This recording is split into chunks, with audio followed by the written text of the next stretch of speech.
नमस्कार दोस्तों, आज हम पढ़ेंगे वाइस प्रेसिडेंट लक्ष्मीकांत की बुक से, जो कि इस समय करंट में रिज़ाइन देने की वजह से न्यूज़ में भी है और बहुत इंपॉर्टेंट टॉपिक बन जाता है पॉलिटी का।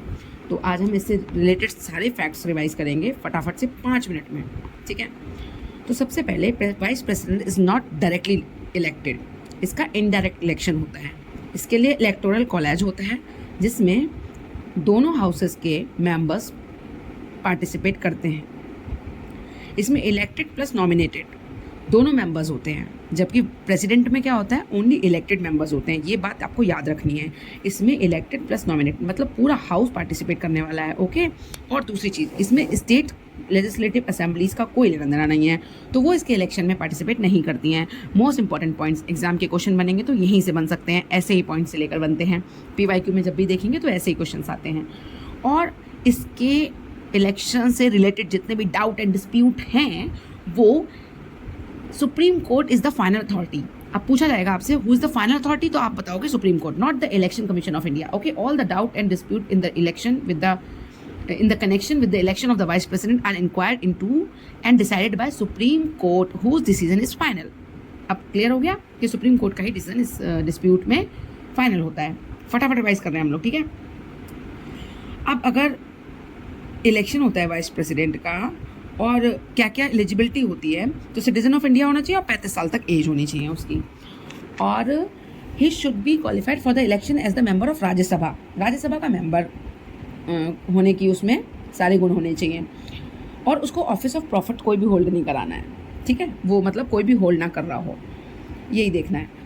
और इसका जब प्रपोजल हम नॉमिनेशन करते हैं किसी भी कैंडिडेट का, जैसे अभी हाल फिलहाल में हो रहा है नॉमिनेशन वाइस प्रेसिडेंट के जो नाम दिए गए हैं, आप मुझे कमेंट सेक्शन में बताओ किसका नाम वाइस प्रेसिडेंट के लिए सजेस्ट हुआ है। जो भी 2 नाम हैं, तो इसमें 20 इलेक्टर्स होते हैं as a proposer and 20 electors होते हैं एज अ सेकेंडर्स, जो मतलब आप पार्लियामेंट में प्रपोजल रखते हैं for the election of vice president, okay.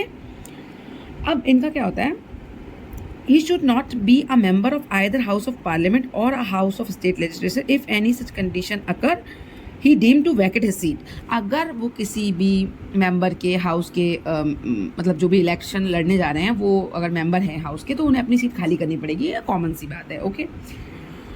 दूसरी इंपॉर्टेंट चीज़ है कि जो इसका प्रपोजल है वो हटाने का, रिमूवल, ये बहुत इंपॉर्टेंट है। रिमूवल का ये राज्यसभा में ही इंट्रोड्यूस हो सकता है, लोकसभा में नहीं हो सकता। और दूसरी बात, राज्यसभा में ये स्पेशल मेजोरिटी से पास होता है, लोकसभा में ये सिंपल मेजोरिटी से पास हो जाता है। और जो वाइस प्रेसिडेंट रिमूवल के बाद, जैसे अब हमारे वाइस प्रेसिडेंट जो नए इलेक्ट होंगे, फटाफट बताओ मुझे, चलो मैं ही बता देती हूँ आप सबको, कि वो 5 ईयर्स की फुल कंटिन्यूस टर्म फॉलो करेंगे। ये नहीं कि रिमेनिंग पीरियड के लिए आएंगे, नहीं, फुल टर्म ऑफ 5 पीरियड्स के लिए आएंगे, ओके।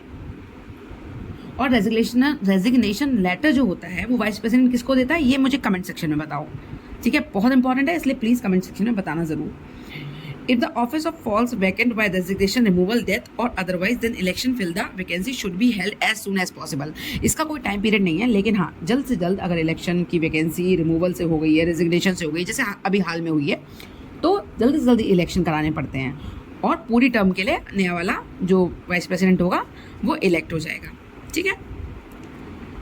और अब इससे रिलेटेड आर्टिकल्स हम देख लेते हैं, जो कि आपके आर्टिकल्स हैं 63 जिसमें वाइस प्रेसिडेंट आपका होता है, 64 the vice president to be ex officio chairman of council of states, मतलब राज्यसभा का एक्स ऑफिशियो चेयरमैन होता है। अब ये तो पता ही होगा, और आपको पता होगा सैलरी जो है वो as a ex officio chairman की उठाते हैं, ना कि वाइस प्रेसिडेंट के पद की कोई सैलरी होती है, ठीक है। 64 हो गया एक्स ऑफिशियो चेयरमैन, 65 क्या आपका vice president to act as a president, 66 क्या है election of the vice president, election 66 में है, 67 में टर्म ऑफ ऑफिस है, 68 में time of holding election to fill the vacancy in the office of vice president. Vacancy रिक्त होने की दशा में कितना टाइम लगना चाहिए इलेक्शन के लिए, वो 68 में है। 69 में क्या है ओथ एंड अफर्मेशन, 70 में क्या है discharge of president function in the stage of contingency, मतलब इमरजेंसी की कंडीशन में प्रेसिडेंट की जो ड्यूटीज़ ये परफॉर्म करते हैं वो आर्टिकल 70 में आती है। और लास्ट आर्टिकल है 71 matters relating to election of vice president, ठीक है।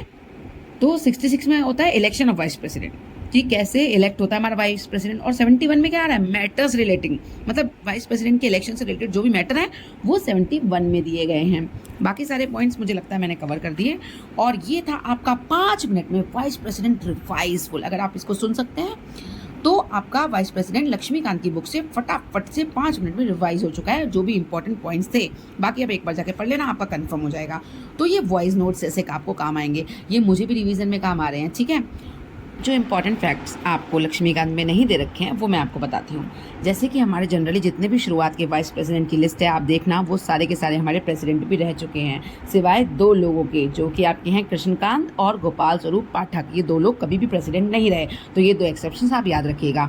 और हाल फिलहाल में जैसे रेजिग्नेशन दिया है, ऐसे ही 2 लोगों ने और वाइस प्रेसिडेंट की पोस्ट से रिजाइन किया था, वो थे वीवी गिरी और आर वेंकटा रमन।